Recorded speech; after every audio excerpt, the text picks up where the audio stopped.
The first time my sister ruined a relationship for me, I thought it was bad luck. By the third time I knew it wasn't luck. It was her. My name is Emily, I'm 30 years old. And for as long as I can remember, my sister Claire has hated seeing me happy. She'd smile in front of people, pretend to be the sweet younger sister. But behind closed doors her jealousy burned like fire. Please subscribe to our channel and tell me in comments from where are you watching this video. Every time I met someone kind, every time I thought maybe I'd finally found real love, Claire would find a way to destroy it. She'd whisper lies about me, tell them I was cheating, tell them I was crazy, needy, impossible to love. When I dated Mark, she told him I had a secret boyfriend on the side. He left me without a word. When I met Thomas, she told him I'd said horrible things about his family. He called off our engagement 2 weeks before the wedding. I cried for months. I thought maybe I was cursed. Maybe love just wasn't meant for me. But deep down I knew the truth. Claire couldn't stand the thought of me finding happiness before her. She wanted to be the center of attention, the one everyone adored, even if it meant burning my world to ashes. And then came the day that nearly broke me completely. I had been dating Adam for almost a year. He was kind, gentle, the first man who made me believe I could truly trust someone again. But Claire couldn't stand it.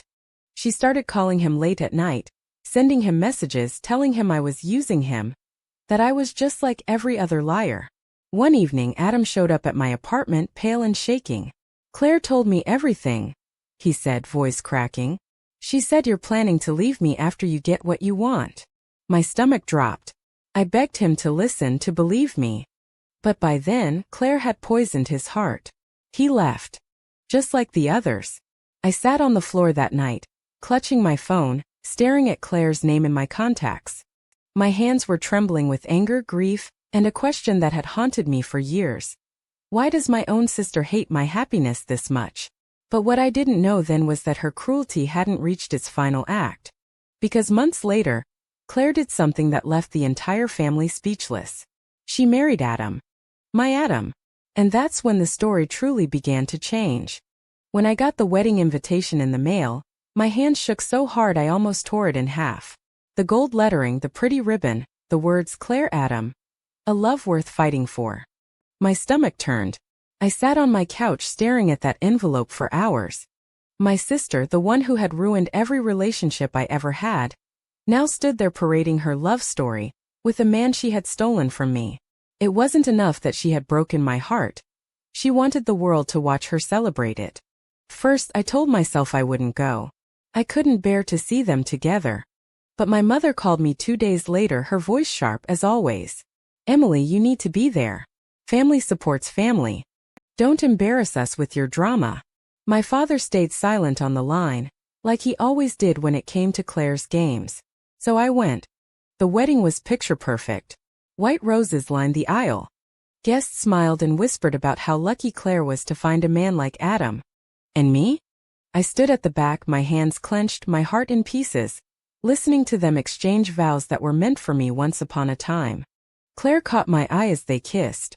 She smirked, a cruel, triumphant little smirk, like she'd finally won a game I never agreed to play. That night, I cried harder than I ever had before. I thought I'd reached my breaking point. I thought that was the end of my story, the sister who lost everything because jealousy won. But time has a way of showing truth. The first cracks appeared 3 months into their marriage. At family dinners, Claire's smile wasn't as bright. She snapped at Adam, rolled her eyes at him in front of everyone. Once I caught her drinking too much wine, muttering under her breath that, "He isn't what I thought he'd be." 6 months later the phone calls started. Late nights, my phone lighting up with her name. I ignored them at first until one night she left a voicemail. Her voice was shaky, almost broken. "Emily, I don't know what to do. He's not the man you said he was. He's worse. He's cold. He yells. He calls me names. I thought I was winning. But I don't even know what I won." I listened in silence, my heart pounding. Part of me wanted to feel pity. But another part of me remembered every tear I cried because of her. Every time she destroyed my chance at love just to feel superior. The next time she called, I answered. Her voice was desperate this time. "Emily, please, you have to help me. He hurts me with his words every day. I thought he loved me. I took a long breath, my hands steady now. Claire, I said slowly, do you remember what you told me when Adam left me because of your lies? She was quiet for a moment. Then in a tiny trembling voice she said, I said you didn't deserve happiness. I swallowed hard, my eyes stinging, but my voice didn't shake. And now you know what it feels like when someone rips happiness from you for no reason. That pain? I've lived with it because of you. There was only sobbing on the other end of the line. For weeks after that, Claire kept calling, crying louder each time. Her marriage was falling apart in front of everyone. Adam wasn't kind to her. He wasn't gentle. He wasn't the man she imagined stealing from me would make her happy forever. And for the first time in my life, I didn't feel small or broken in Claire's shadow. I didn't feel like the unlucky sister. I felt free. Because I finally understood something important. What my sister took from me wasn't love, it was a lie. But the story wasn't over yet. Because one day I got an invitation to meet her. She said she needed to see me face to face. She said she had something to confess, something that would change everything we thought we knew about Adam, and about the game she had been playing for years. And this time, I went to meet her not as the sister she could hurt, but as the woman who had learned how to survive her cruelty. I agreed to meet Claire on a rainy Saturday afternoon. We chose a quiet cafe on the edge of town. The sky was gray, the kind of color that feels heavy on your skin, and my stomach twisted the whole drive there. When I walked in, I almost didn't recognize her. My sister, the girl who once walked into every room like she owned it, sat slumped in the corner booth. Her hair was messy, her eyes puffy from crying, her hands wrapped around a cold cup of tea she hadn't touched. For a moment I just stood there, remembering all the times she had looked at me with triumph in her eyes, watching my heart break and loving every second of it. Now she looked like someone who had been broken too. I sat across from her without a word. She looked up slowly, her voice barely a whisper. Emily, I don't know where to start. Start with the truth, I said flatly. Something you've owed me for years. Tears filled her eyes as she nodded. I ruined your life, she said. Not just once. Over and over. I couldn't stand seeing you happy because I hated myself. I hated that people liked you more, that you had this light in you that I never had. Every time someone loved you, it felt like a reminder that I wasn't enough. So I took it from you. I stared at her, my hands tightening around my cup. Hearing her admit it out loud didn't erase the years of pain, but it pierced something deep inside me. She wasn't confessing out of guilt alone. She was confessing because her own world was finally burning. And Adam, I asked, my voice sharp, was stealing him from me just another game? She let out a shaky breath. At first, yes. I told myself I loved him, that I deserved him more than you ever would. But Emily, her voice cracked and a tear slid down her cheek. He's not the man you knew. He's not the man anyone thinks he is. He's cruel. He calls me names every day. He controls everything, what I wear, where I go, who I speak to. And when I try to fight back, he just laughs and says I trapped myself. I felt a cold shiver run down my spine. I had loved Adam once. Trusted him. Dreamed of a future with him. And now, the man I thought would have been my safe place had become Claire's cage. She grabbed my hands suddenly, desperation in her grip. Emily, I don't know what to do. You were right about him. I thought I was punishing you, but really I handed my whole life to someone who doesn't care if he destroys me.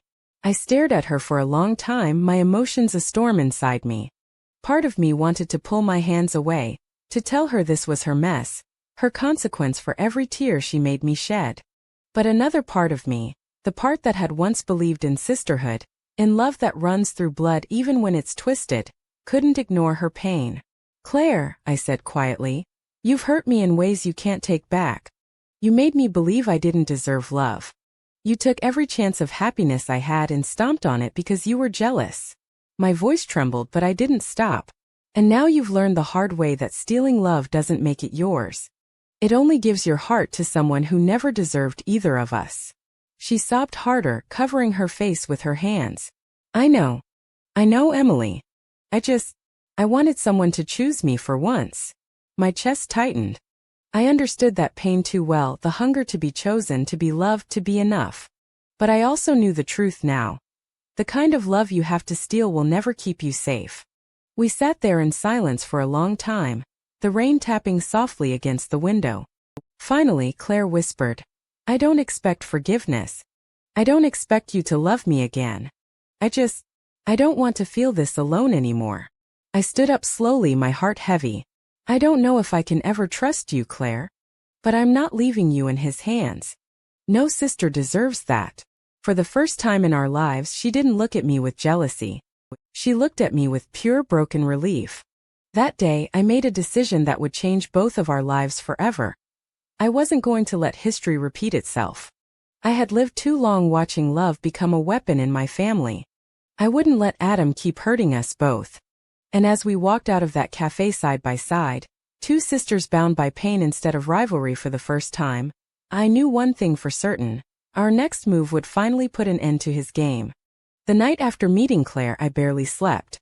My mind was spinning, a storm of old wounds and new truths colliding in my chest. I kept hearing her voice trembling across the table. I just wanted someone to choose me. And I kept seeing flashes of my own past heartbreak. All the moments she had stolen love from me, just to feed that desperate need. But what stuck with me most was the fear in her eyes when she spoke about Adam. The man I once thought I'd marry. The man I once trusted with my heart. Now the man who treated my sister like dirt under his shoe. That's when it hit me. He had fooled both of us. By morning I wasn't just hurt anymore. I was done letting men and jealousy ruin everything good in my life. And I was done letting Adam think he could crush anyone he pleased and walk away untouched. For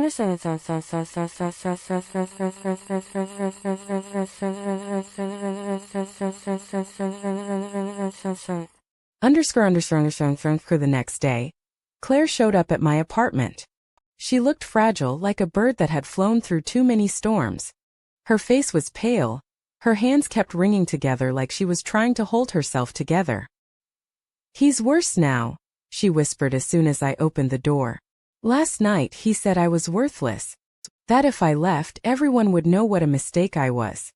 Emily, he knows he has me trapped." I guided her to the couch, my anger boiling hotter with every word. I had once loved that man. I had once dreamed of a life with him. And now he was using the same charm he had used to fool me to destroy my own sister. I took a deep breath, my voice steady but firm. "Claire, this ends now. For both of us." She looked at me confused. "What do you mean?" "I mean, we take back everything he's trying to steal. Your freedom.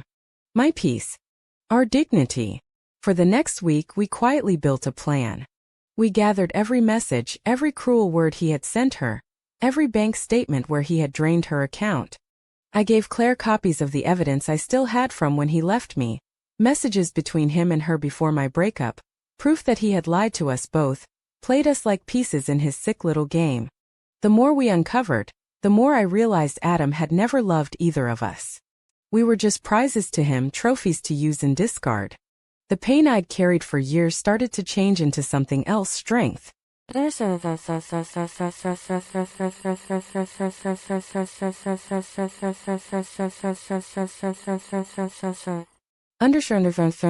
a rainy Thursday evening, we went to his house together.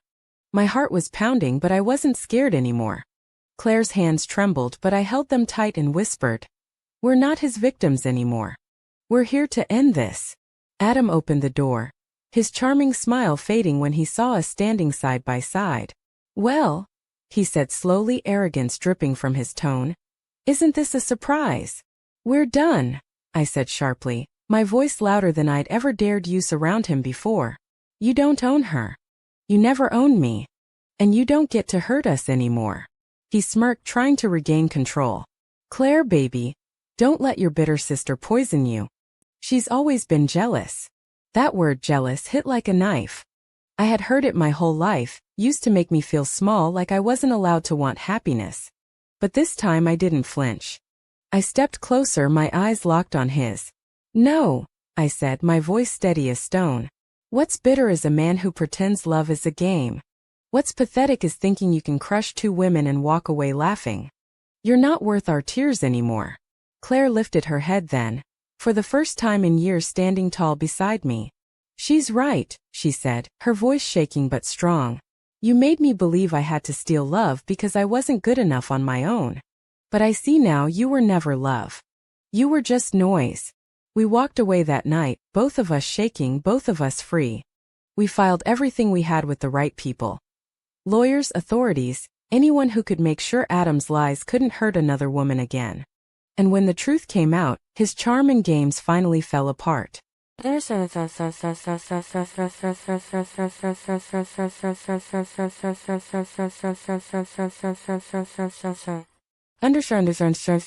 pass. Claire stayed with me for a while. We had long, painful talks late at night, peeling back years of bitterness between us. She apologized over and over, but it wasn't words that healed us, it was time. It was actions. Slowly, we learned to be sisters again. We laughed for the first time in years. We cooked dinner together, told old childhood stories, remembered who we were before jealousy and men had twisted everything. And for me, healing meant finally letting go of the belief that my happiness depended on someone choosing me.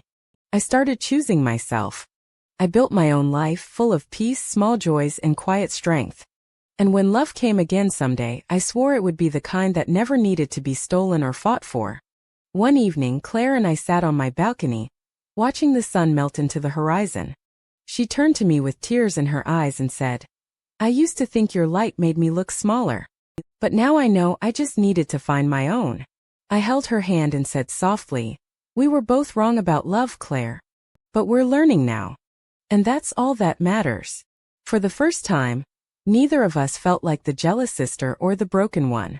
We were just two women who had been hurt, had hurt each other, but had chosen to rebuild instead of destroy. And somewhere deep inside, I felt something I thought I'd lost forever: hope. Moral: true love is never stolen, never taken from someone else's hands. It's kind, honest, and free. Jealousy destroys, but forgiveness and strength rebuild what envy tried to burn. No one deserves to live small just to make someone else shine. There is enough light for all of us.